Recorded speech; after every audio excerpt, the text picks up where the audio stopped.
भारत और अमेरिका के बीच टैरिफ को लेकर रिश्ते नाजुक हो गए हैं और अमेरिकी राष्ट्रपति ट्रंप लगातार भारत और प्रधानमंत्री मोदी को लेकर तरह तरह की बयानबाजी करते हुए नजर आए हैं। इसके अलावा ट्रंप की तरफ से भारत पर 25% एक्स्ट्रा टैरिफ भी लगाया गया और कुल मिलाकर जो 50% का टैरिफ है भारत पर, वो 27 अगस्त से लागू भी हो गया है।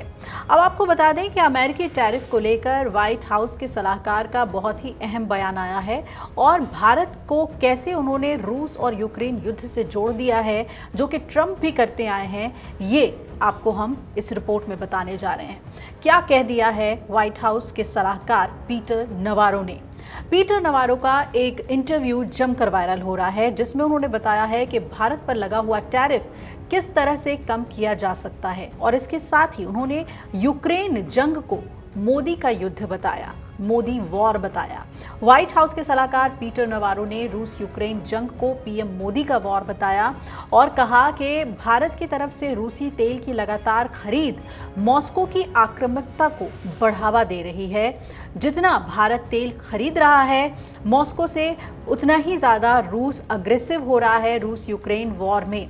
इसके साथ ही अमेरिकी टैक्स पेयर पर यह बोझ डाला जा रहा है। उन्होंने कहा कि अगर भारत रूसी तेल खरीदना बंद कर दे तो उसे अमेरिकी टैरिफ से 25% की कमी मिल सकती है।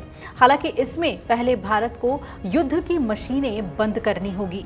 ये भी कहा पीटर नवारो ने कि शांति का रास्ता दिल्ली से ही गुजरता है। व्हाइट हाउस सलाहकार पीटर नवारो ब्लूमबर्ग टेलीविजन के बैलेंस ऑफ पावर के एक इंटरव्यू में बोल रहे थे और भारत की तरफ से प्रभावित संघर्ष का उल्लेख करते हुए उन्होंने कहा कि देखिए, शांति का रास्ता कुछ हद तक नई दिल्ली से ही गुजरता है। आगे नवारो की ये टिप्पणी अब ऐसे समय में आई है जब राष्ट्रपति डोनाल्ड ट्रंप की तरफ से भारत के सामानों पर लगाया गया 50% का टैरिफ बुधवार से लागू हो गया है और ट्रंप ने ये कदम भारत की तरफ से रूस की तेल खरीदी को लेकर ही लगाया है। अब सवाल यह है कि कैसे भारत का टैरिफ कम हो सकता है। भारत पर जुलाई महीने में अमेरिकी राष्ट्रपति ट्रंप की तरफ से 25% का टैरिफ लगाया गया था। उस समय उन्होंने 80 से ज़्यादा देशों पर टैरिफ लगाया था। हालांकि बाद में उन्होंने इसमें 25% एक्स्ट्रा टैरिफ लगाने का ऐलान किया, जो कि कल से लागू हो गया और ये 50% हो जाता है। भारत पर लगे हुए टैरिफ को कम करने के बारे में जब व्हाइट हाउस सलाहकार पीटर नवारो से पूछा गया तो उन्होंने कहा कि इसको कम करना बेहद आसान है। अगर भारत रूसी तेल खरीदना बंद कर दे तो उसे सीधे सीधे 25% की छूट मिल सकती है। ये भी कहा पीटर नवारो ने कि मैं हैरान हूं क्योंकि मोदी एक महान नेता हैं। ये एक परिपक्व लोकतंत्र है, यानी भारत एक परिपक्व लोकतंत्र है और मोदी एक परिपक्व नेता हैं। नवारो ने टैरिफ पर भारत के रुख पर निराशा व्यक्त करते हुए कहा कि मुझे तो बात परेशान करती है, वो ये है कि भारतीय इस बारे में बहुत अहंकारी हैं। वो कहते हैं कि अरे हमारे पास ज़्यादा टैरिफ नहीं है, अरे ये हमारी संप्रभुता है, हम जिससे चाहें तेल खरीद सकते हैं।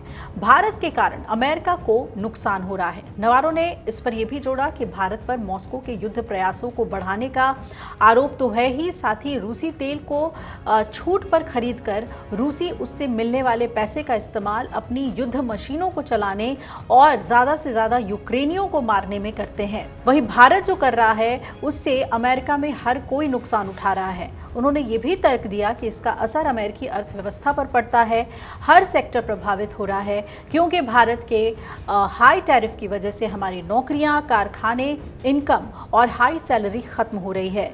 उन्होंने ये भी कहा कि भारत हमें सामान बेचकर जो पैसा कमाता है उससे वो रूसी तेल खरीदता है, जिसे फिर रिफाइनरी प्रोसेस करते हैं और खूब पैसा कमाते हैं, लेकिन फिर रूसी इस पैसे का इस्तेमाल और हथियार बनाने और यूक्रेनियों को मारने में करते हैं। इसलिए अमेरिकी टैक्स पेयर को यूक्रेनियों को सैन्य तरीके से और ज़्यादा मदद देनी पड़ती है, फंड करना पड़ता है। ये पागलपन है। कुल मिलाकर इस पूरे इंटरव्यू को अगर देखें तो मोदी वॉर का जिक्र करके रूस यूक्रेन को भारत से जोड़ा गया है ट्रंप के सलाहकार द्वारा और उन्होंने एक साइकिल बता दिया है। वो साइकिल भारत से ही शुरू होता है क्योंकि शांति का रास्ता नई दिल्ली से गुजरता है। इसलिए रूस यूक्रेन युद्ध इन दो देशों का युद्ध नहीं है, ये प्रधानमंत्री मोदी का युद्ध है, क्योंकि वो तेल खरीदते हैं रूस से, रूस इससे मुनाफा कमाता है और हथियार बनाता है और यूक्रेन से युद्ध करता है, और यूक्रेन को मदद करने के लिए अमेरिका को फंड करना पड़ता है, जो कि अमेरिका पे अब बोझ बन चुका है। कुल मिलाकर जिस तरीके की बेतुकी बातें कही जा रही हैं, भारत अमेरिका के रिश्ते इससे संभलने वाले नहीं हैं, और ये अमेरिका को समझना पड़ेगा कि आप किसी देश के संप्रभुता पर अपनी नकेल नहीं कस सकते हैं। आपको अपना रास्ता खुद बनाना है और भारत अपना रास्ता खुद बनाना जानता है। अगर आप ये वीडियो YouTube पर देख रहे हैं तो हमारे चैनल को सब्सक्राइब कर बेल आइकन दबाएं, और Facebook पर देख रहे हैं तो हमारे पेज को लाइक करें।